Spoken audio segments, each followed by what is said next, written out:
Hello there, everybody. My name is Kate, and welcome to my channel, Trinergy Awakens Naturally. So, I want to talk to you today about understanding the difference between being of service and a servant.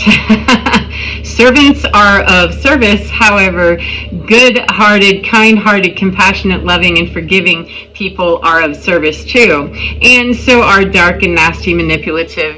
It depends on how you're using those terms and what you mean by them. So I'm going to clean them up for you for how I understand that stuff and help me understand how to get out of being a slob to other people, being of service in my generous, kind self, and really just being a servant to everybody else's greed and need and not really meeting my own, because I thought, I'm such a, able person that I should be able to. Yeah, should is the first servant rule, is make sure you should do everything that everybody asks you to do. That's the first rule of being a servant / slob.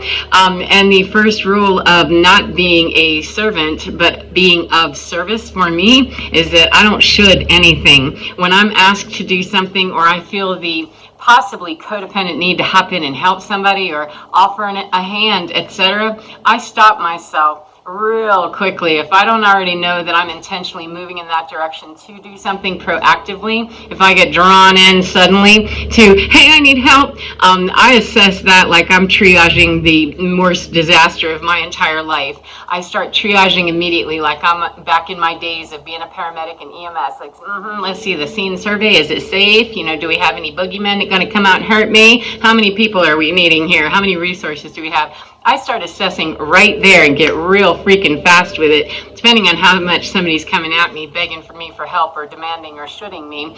Please back up and don't should on me. If you have the breath to speak to me, you're fine. You're totally fine. Trust me, you are.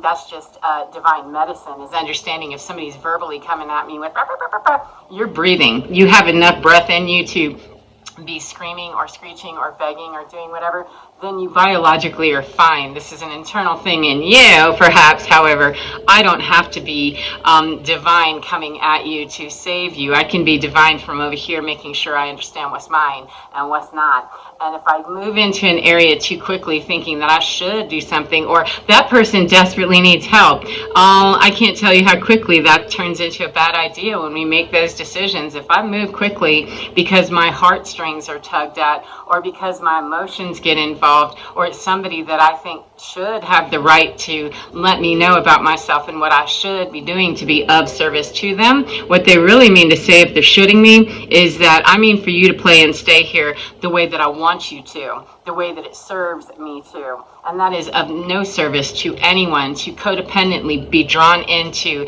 the emotional need and greed of feasting off one another, backwards and forwards. It doesn't matter whether it's overgiving or overgiving or overextending, or taking and withdrawing more than our fair share. It's usually a fairly, lopsided experience. However, the one that's underserving, in reciprocity, will overserve somewhere else, whether it's in that direct connection or not. They're going to lose something where they're gaining too much somewhere else. They're going to lose it from somewhere else, because that's just law of the universe. 333 just passed.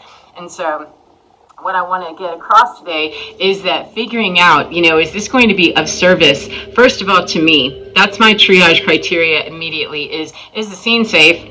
Is this person safe? If you give me the willies right off the top, I'm going to have to say, yeah, I need some divine help, and I call my backup team instantly of, is this please? And is it for me? Start interviewing heavily right away, especially if I don't know somebody, or worse, if I do. And we have known history. I already have an assessment of what you historically have been. I'm willing to have, an open mind friend. However, I see a pattern developing instantly, then I already know, yep, that's not for me. Thank you anyway, got to go.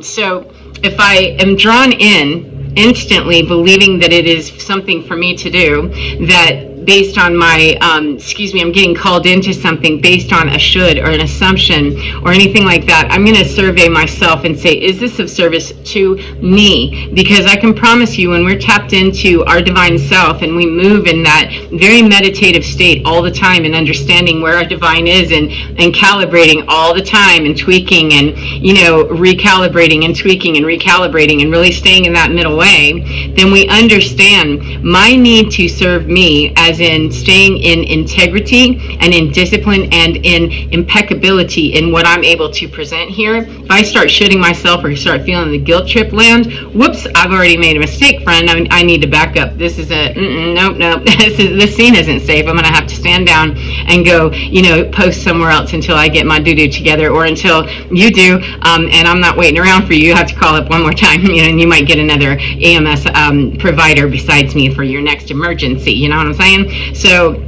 if I get drawn into that, though, and can't, function or lose my ability to assess the scene and start feeling that, whatever, that's me falling back into an old pattern of assumption that I'm going to invariably, because I came out of toxicity and codependency very badly, very heavily, then I may very well be drawn into that confusion and delusion of the past where, I extended myself beyond what was really good for me. However, I thought that was the idea was, well, if I can do it, I should.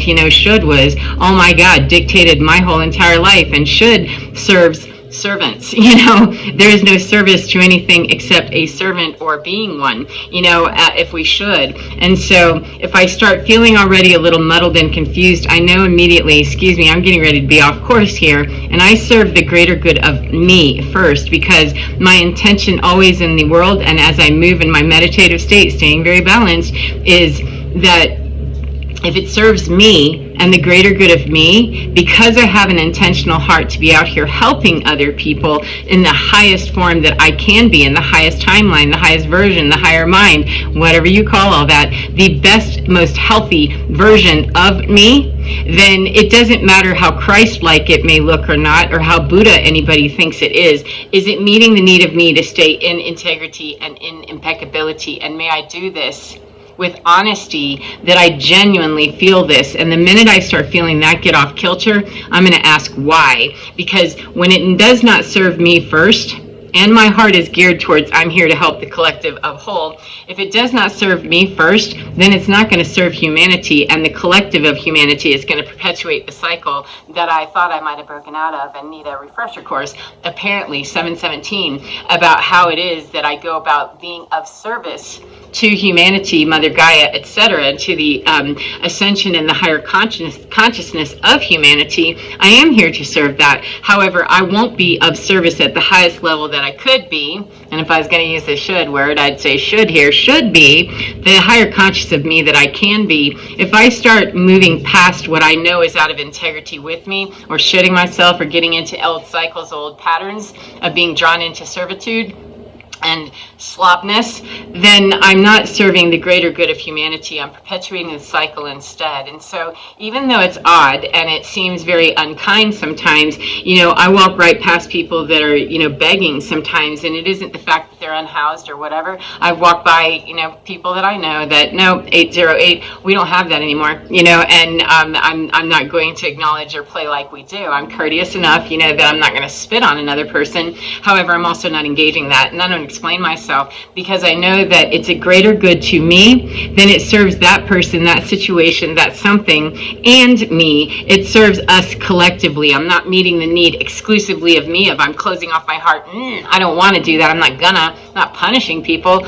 nor am I extending beyond what I know is healthy and good for me, because the collective good of that person and me together is exponentially met by not running in and saving anybody, or fixing a problem for them, or assisting them, etc. And it sounds, like it's a small detail. However, it is a fine detail, and we get lost in the fine details many times, which is where the fine print is. You want to read that stuff very carefully when you're talking about energy and our own source. We have an endless supply. We absolutely do. We have an endless supply if we know how to access that, and we're actually accessing that.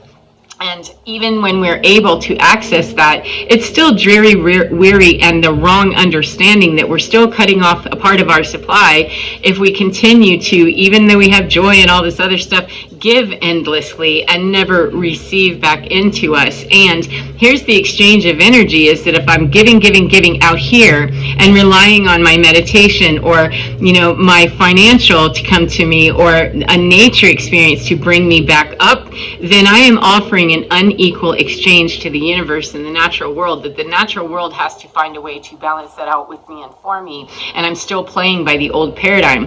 The new paradigm of New Earth, Age of Aquarius, that rebirth is that we understand that it's not an unkindness to let people figure out how to walk on their own. You're just learning, little Scooter, you're going to fall down once or twice.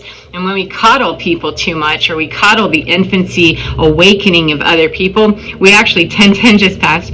We actually can hinder them. We can hamper their growth. We can sideline them and get them believing stuff that will actually block them from their greater good faster, because we're busy telling them, oh, be careful, oh no.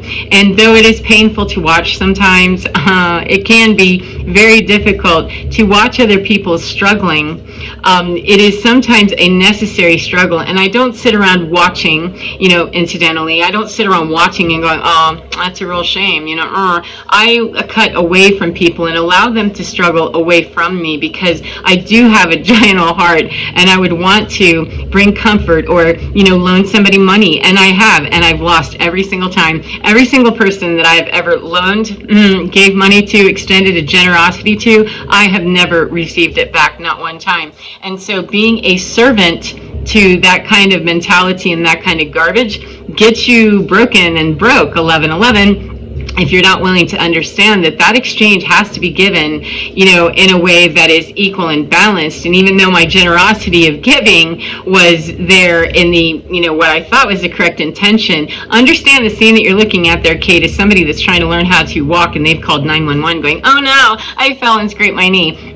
Okay, you're gonna have to worry about your finances on your own now, because I don't do this anymore. Because me coming in and saving people, salvaging them in their emotional crisis, their financial crisis, their whatever, is the wrong exchange of the energy where it's at, the frequency that it's at. It's the wrong exchange. And so I'm going to have a net loss on that. And even if those people had paid me back, still the loss of me not really either having to hunt the money down or track them down and say, hey, were you ever going to pay me back, etc. The expenditure of that, or the place that I have put myself in, giving away a resource that I really was struggling to have it myself, friend. Yeah, 1212, it grew my muscles really, big and strong to have to carry that weight. However, it's wrong, because that's not how we're designed to learn in those brutal places. However, if we take ourselves to those brutal places, I'm there, then I might as well learn while I'm here. And so allowing myself to understand the difference between being of service is, what is the healthiest, highest mind that I can bring to this, and how might I be of service to this? And it is very often not to be serving anyone else for any reason, nor allowing them to serve me, because serving people or them serving us will oftentimes turn into a manipulation tool, or it already is, and we've been a fool to engage in it, where a person thinks, well, I've done this for you, now you owe me, and then we get into the tit for tat, which turns into very quickly the narcissist empath paradigm, where we're chasing, and the dark triads start coming out, and really dark behavior as people are not getting what they want, or they're greedy, 1313, they're not sufficiently fed in what we are bringing, our service to them, we're a slave to them. There's a need, a greater and greater and greater need. Have you ever seen anybody with an addiction of any kind out here in substance land, which is very easy to identify? It's the same process with, energy, etc. However, we can put it into addiction land because it's easy to see it, and then transfer the information over to anywhere you want to understand the dynamic. That when we see that, and we see someone who's addicted to alcohol, they're addicted to, whatever their drug of choice is, they need more and more and more to satisfy the itch that can never be scratched. They're merely taming the tiger long enough to, quell that itch, and they're never really reaching that itch to scratch it for realsy, because they're constantly on a sideline. If I assist that kind of process, then I can guarantee that I'm going to lose in that process somehow, either by not getting the money back, not getting the things that were broken, oh, sorry about that, sorry, irresponsible interaction will net us irresponsible gain. When we've given to somebody else, we may get back. However, we're going to get it back irresponsibly, because we've gone over the extended beyond what is of service to humankind, with me as the first one in line. Thank you, because I have the spiritual maturity to understand that I make sure I'm good first, then I'm righteously giving, and that's a very holy and sacred thing to do. However, if I become the slob to you or allow you to become the slob to me, then I'm just perpetuating the old cycle. If you understand the story of Jesus and his walk, he did not take everybody with him. As a matter of fact, he told his disciples, clack the dust off your sandals, dude, and keep it moving. People don't want it, then keep it moving. And there was a man that, I can't remember if he called him out or if the man actually called to him and said, hey, can you take me with you? I'm not sure which one of those it was. It was one where there was someone in the crowd that identified themselves or was identified as, hey, you want to come? We're on the road, we're going there to glory. You want to go with us? And he said something about, my father's dying and I got to do all this, blah, blah, blah. Jesus was not a servant to that by any means. He served the greater good of humanity by not taking that dead weight with him. This is a piece of driftwood. Wants me to hang tight for a minute. I got to clack the sandals off my own, clack the dust off my own sandals and keep it moving, man.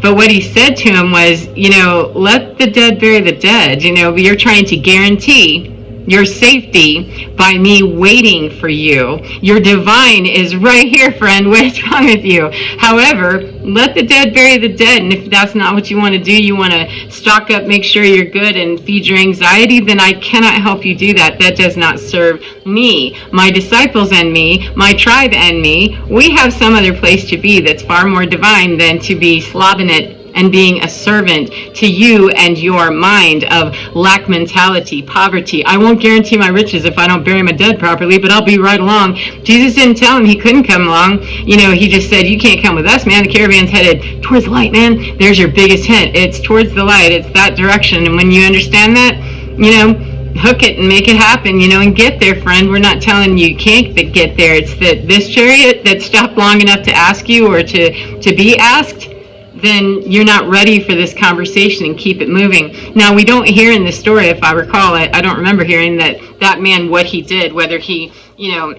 went back, buried the dead, and then 10 years later decided, I guess I better get on the road. I have no idea. It doesn't matter, but the point taken that Jesus was not a servant to other people. He was of service, and he said, how may I serve? And the teaching is, how may I serve? However, he didn't say serve blindly, stupidly, or just generously to people who are vacuums and holes. And he didn't say to that man, okay, let me serve you and your fear and your issue with what you won't have. You have a guaranteed trip right here. I'm divine. You either believe that enough to join me in this caravan, to divinity with me and my tribe here, or you're not.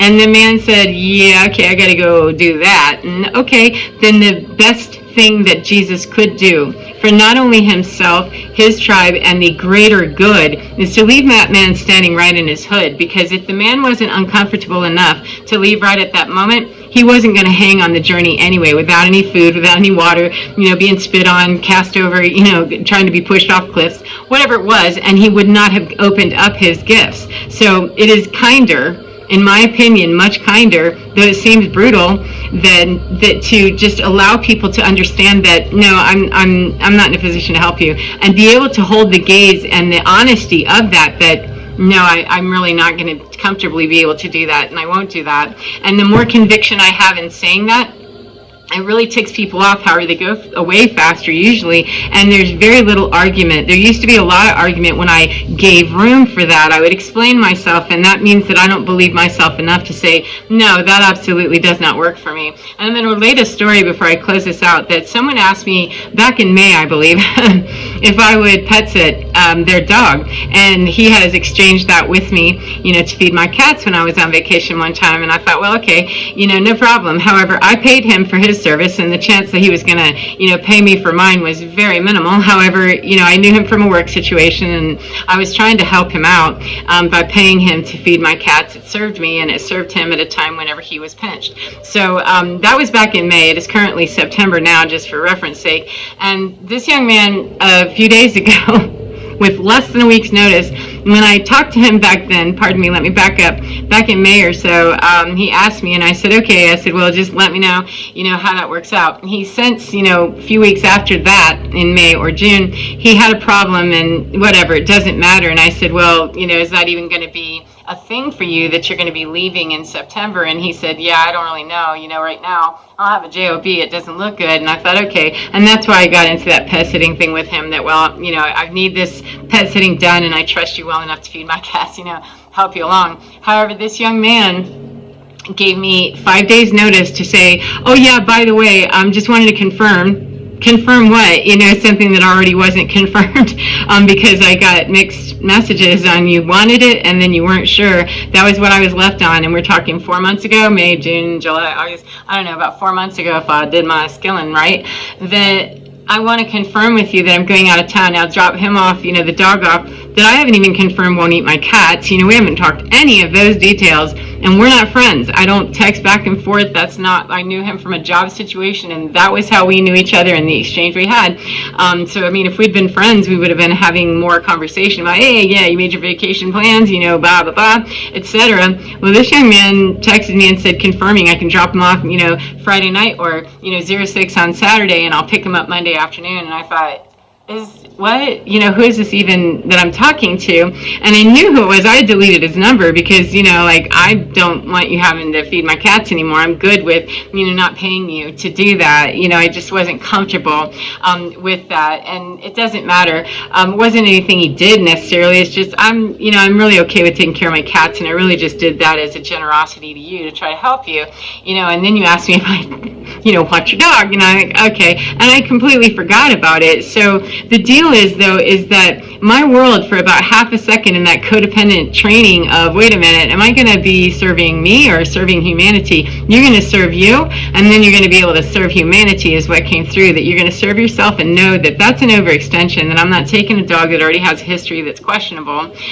with a blind and deaf cat, that I have, as well as my own dog, and another cat with some mobility issues. I have special needs kids, and that's fine. However, I'm very protective of them, and this young man has given me 5 days notice to, be reminded that you didn't confirm that you were even going. And I just simply sent him back a message, and I said, I haven't heard from you, and no, I am very busy this week, and I have things to do, that there's nothing that I can help you with. I said, and I did not even know that this was a reality for you. I haven't heard from you, etc. I said, if there was something I could do, I would. However, there isn't, and I'm certainly not going to offer to help him pay for a sitter or something. You know what I'm saying? Like, half my little brain from many, many, many decades of, brainwashing on the should thing, I was 22, actually thinking, well, I wonder if there's a way. I'm thinking, woo, thank you, Spirit. Let me just put my foot right in my own self and say, what the hell are you even saying? Shush on that nonsense.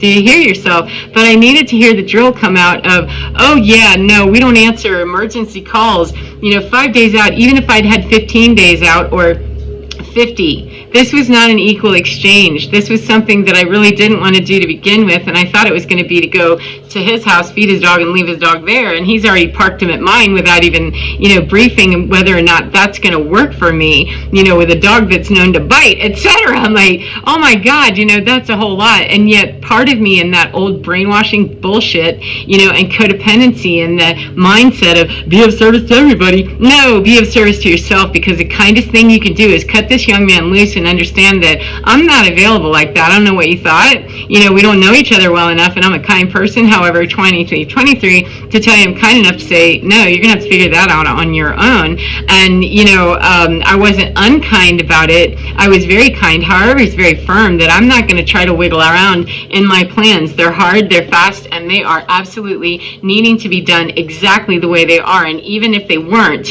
no, I haven't even heard from you. And I was very delicate, very diplomatic as I said it, and very gracious. However, I was also very clear that I haven't heard from you, and the last I heard was this, and it does not work for me. And even if it had worked for me, I doubt that I would have done it, just because the assumption that you can reach out to another person 5 days out when you've made your plans, you've done your thing, and we're not friends. We don't have that kind of a level of intimacy. That's a great understanding that he could take if he wanted to. No idea if he did. Of knowing that that's a lot to launch into somebody else's life with that very familiar boundary issue that you apparently have and don't understand. And the kindest thing I can do is to let you know that there are people out here, that are healthy enough to tell you that that kind of, sloppy details matter stuff that you didn't pay attention to cannot be my problem, because I'm definitely not extending myself for you and then more than likely not going to get paid with anything except a smile and I would if I could kind of thing. So that's a story that's relevant for how sometimes we get drawn into people's crises. I mean, he was butthurt. He was upset. He said, "Oh, well, I told you this. I made my stuff, my flight that in July." And I was like, "Yes, but we last spoke in May, and I didn't hear back from him, so I deleted him again." And just went, didn't even have your number anymore. That's how much you were not relevant. So that's a whole lot to ask somebody. However, my former, slob self that would have been in servitude to that, like as in a servant to that situation, that's not being of service. More service came from, no sir, that's a sloppy way to do life, and you may do your life however you want to, but I'm not disrupting my whole entire world, changing my plans, putting my animals in danger, and dealing with your dog that I won't even know what to do with, because 5 days from now, I'm working and I have things to do and I'll have time to come and, get to know your dog. I don't know you like that, so we're through. So anyway, that's enough of that. I hope you enjoy your day no matter what part of the day you're in, and I hope that you